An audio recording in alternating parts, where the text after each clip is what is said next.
dan saya hanya terpanggil hati saya karena saya melihat peristiwa itu. Dan siapapun yang masih meyakini itu adalah pembunuhan, saya siap bersumpah 7 turunan saya diajab sama Allah Subhanahu wa Ta'ala. Tetapi siapapun yang itu meyakini adalah pembunuhan, siapapun pengacara yang menghujat saya di televisi, ayo berhadapan sama saya tantang, jangan hanya berkuar-kuar, kita pakai hukum Allah. Kenapa? Waktu itu saya pada tanggal, kalau tidak salah tanggal 5 bulan 7 itu saya, perlu saya ceritakan Pak? Boleh Pak. Ya, mengikuti kata almarhum guru saya dari makam ke makam, dan waktu itu pada tanggal 27 Agustus 2016, kira-kira kalau jam 10 itu lebih, kalau jam 11 kurang.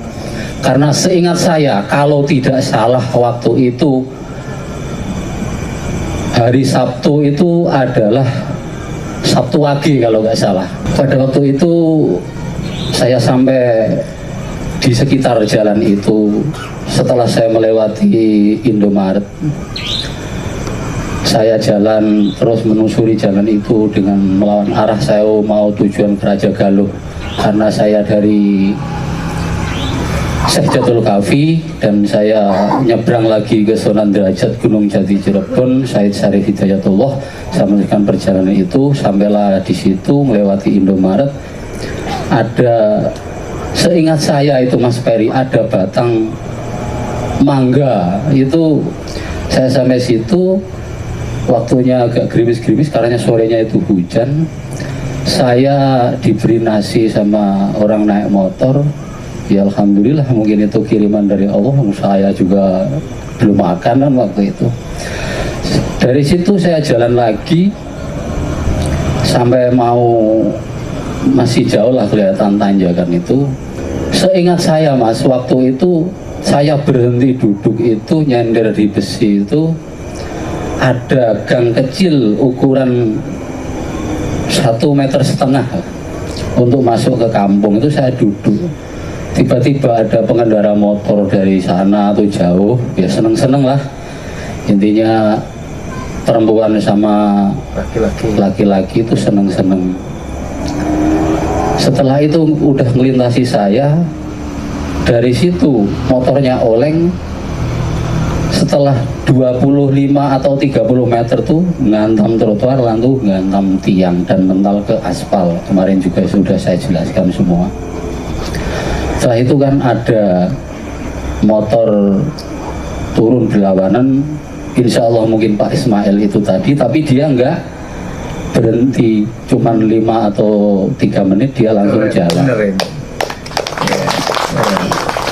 Dan setelah itu ada satu sepeda motor yang dari seberang berhenti, terus ada motor 2 lagi bertanya kepada saya, nasi saya taruh, ada apa? Ada kecelakaan, saya bilang begitu. Setelah itu saya bertiga, orang itu parkirkan motornya, saya menyeberang bertiga, di situ berarti orang 4. Orang 4 terus ada lagi orang 1, berarti saya orang 5. Terus yang orang saya suruh, mudah-mudahan orangnya mau dengar omongan saya ini, mau hadir dan mau menemui Pak Dedi, barangkali orangnya masih hidup. Saya suruh melapor ke polisi yang terdekat. Waktu itu belum ada yang berani memegang, makanya kalau ada yang cerita ada celana melorot itu saya tantang orangnya kalau mau. Katanya ketemu pertama kali, nggak ada. Tolonglah jangan memfitnah orang, menggibah orang yang sudah meninggal. Sekali lagi, celana melorot ada nggak? Tidak ada Pak. Setelah itu orang itu jalan, yang saya sulapor itu ada 2 orang lagi lawan aras, kemarin sudah di Kompol T saya, Mas Oki itu ya Pak. Nah, saya juga, tapi belum gemuk seperti itu, dia udah mengakui kemarin belum gemuk badannya. Setelah itu berarti kami situ ngumpul, ada itu lagi, ada lagi orang 1 jalan kaki, tapi itu balik lagi sebentar setelah melihat itu Pak. Setelah itu kira-kira 20 menit berapa itu datanglah polisi, terus ada yang dari bawah tuh naik warga, sudah kita udah nggak pos lagi kan gitu. Dan sampai selesai diangkat ya udah saya terus jalan lagi ke arah ke Raja Galuh gitu kan.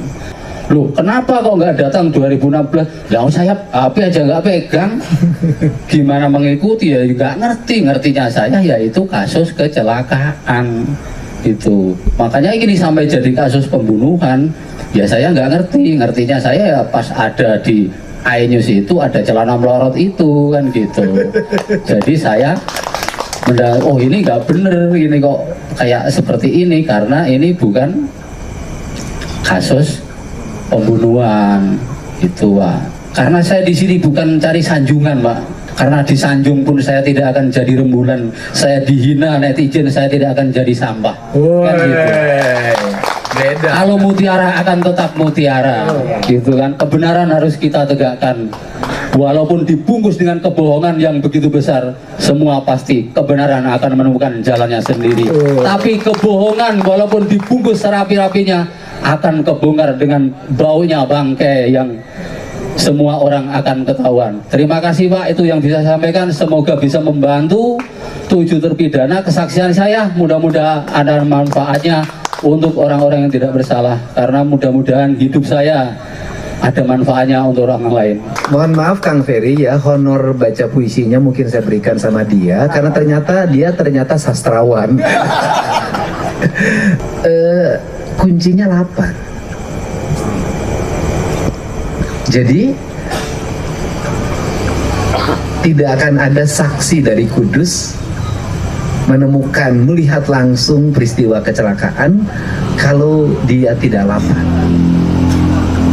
Jadi kita mungkin hari ini untuk ukuran kita hari ini yang serba material, itu ngapain sih orang mengikuti titah gurunya untuk berkeliling Pulau Jawa? Itu berkeliling Pulau Jawa loh, 2 tahun jalan kaki dari kuburan ke kuburan. Ngapain sih? Ternyata bertemu sekarang jawabannya. Kalau tidak ada titah guru spiritualnya dia untuk berkeliling dari kuburan ke kuburan, dia tidak akan pernah duduk di situ dan makan nasi bungkus di situ, dan tidak akan pernah melihat peristiwa itu. Jadi ya lapar itu penting. Dan saya katakan seluruh peristiwa itu akhirnya dibongkar oleh orang-orang yang perutnya lapar.